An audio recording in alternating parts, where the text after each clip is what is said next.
Mike talked about how the offense, started quickly, had a nice touchdown the first drive, and they got a field goal, and then it seemed like the defense really kind of came on and took control for a while.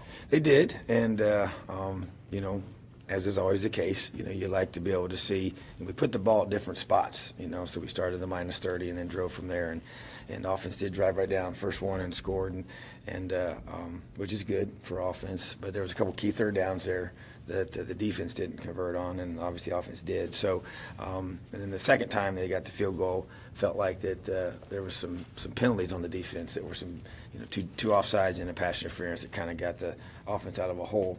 So, just a lot of teaching, so back and forth. And he said, offense started fast and did some good things, and then defense there in the middle part of the scrimmage kind of started taking control and forcing punts and getting 3 and outs and getting off the field. And then we went down took a break, did some special teams work, and then came back and did a lot of plus drives, so from the 30 and then got inside the 10 and then did 2 minutes. So just really felt like, obviously the film will show everything, but your chance to really see both sides, and got a lot of kids playing, a lot of reps in there, got a few over 100 snaps. I got 102 was our total, which is the range we had for our goal.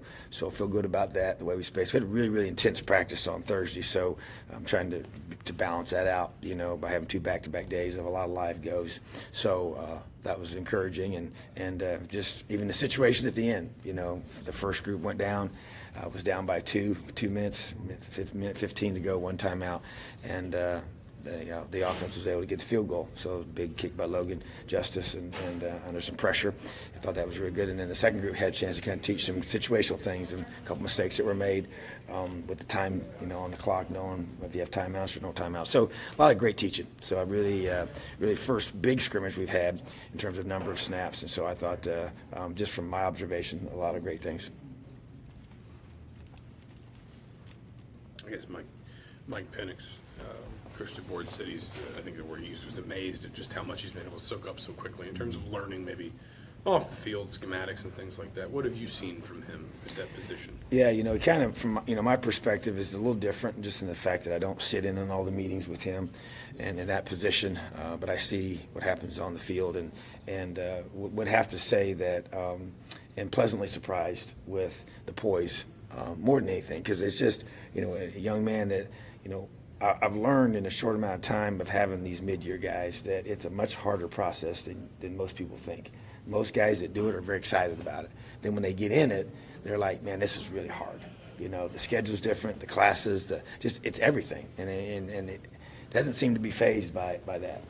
Doesn't seem to be overwhelmed by the schedule, all the intensity of everything that you're doing, both having to manage the classroom and then picking up a new offense that he's never even known before. So yeah, I mean it's I didn't really expect it to him to pick it up as quickly as he has, and then even after the day making check downs and throws and pretty poised in the pocket when you're bringing pressure, and so those are positive things. But had a very costly mistake, throwing the ball, which would be a lateral, and it ended up being a fumble, and defense got it so at a critical time. So you got all those positive things, but then you got freshman mistakes that those guys will make. But I do agree with Coach DeBoer. It's just he's a little, I'd say quite a bit further along than you would expect him to be.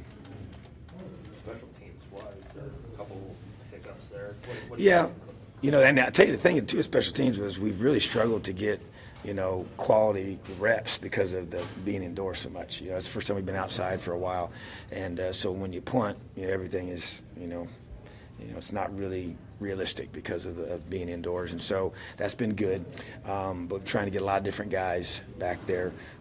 Had a missed a field goal, but it starts with not a good enough snap. So just the mechanics of that. We're trying to rotate a lot of different guys in there. So from a kicking perspective, thought that things looked pretty smooth from that.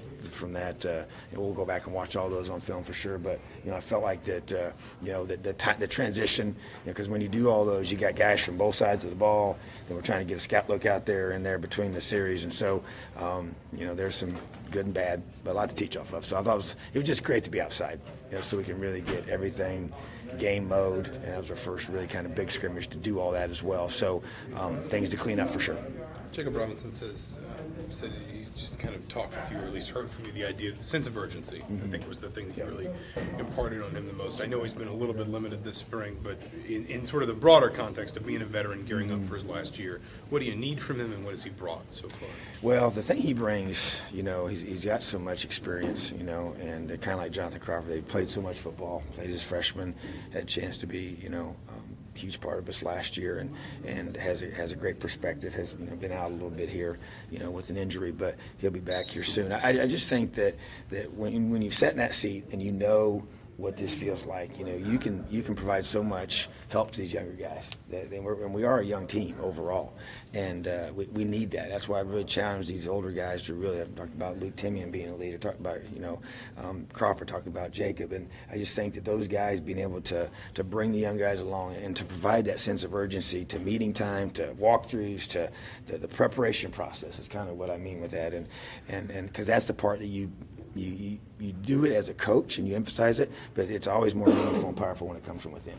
And so getting those senior leaders to be able to step up and provide that and create that sense of urgency, because sometimes when you're young, you don't understand, the brevity of it all. Because now when you're his perspective, I guarantee you sit here and say, hey, this is my last spring that I'm ever going to have as a college football player.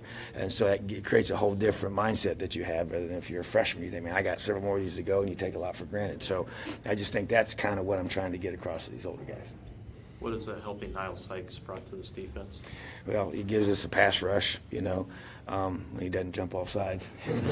But that's sometimes the ones that do rush the passer well, they're just kind of itching to go, but we just the twitchiness that he brings, the ability for us not to have to always bring pressure, to get pressure on the quarterback and bring those blitzes. And so, and he's bigger and stronger, he's quicker.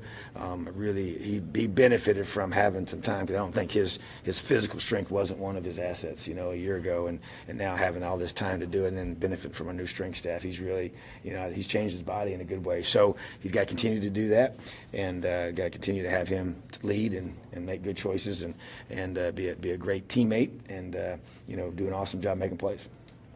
I guess health-wise, is there anybody who's maybe less limited now than they were earlier in the spring, or maybe anybody who's picked something up? LaShawn Minor is kind of getting some more reps, getting him back squared away. That was great to see out there as well. I think that we've tried to monitor Jacob. We're hoping to get him out there this next week. That'd be big for us. I think he doesn't need the contact reps, because of his age and experience, but just getting in the flow of everything. I'd feel good about it if we can get him some really quality things, before we get to the spring game. I'm just trying to think, Mike Majet's another guy. We're just trying to get him, situated and comfortable, in our offense, and just because he missed so much last year, and just getting him reps and all that. And so, but the other guys that you didn't see today because it was all live, they're going to stay. Those receivers aren't going to be back, and so, but they said the one that jumps out to me would be Jonathan Hale. We're just trying to get him. He didn't get reps today. We're just trying to continue to get him out there and get him going and try to get his body right. I know Jay Shun isn't active this spring, but what's it kind of meant to have him back around? Yeah, well, he's just got, you talk about, attitude, mindset, sense of urgency, with what he's gone through, his leadership. His smile, his attitude, the energy he brings. He just has that aura about him when he's out there. So you love him around you all the time. He's never, ever down, even though he has, probably a right to be discouraged a little bit. But his rehab's going great. He's working hard. And I expect him to, per the timetable, he'll be, hopefully ready to roll. But now he's a great young man. So he's awesome to have around us for sure.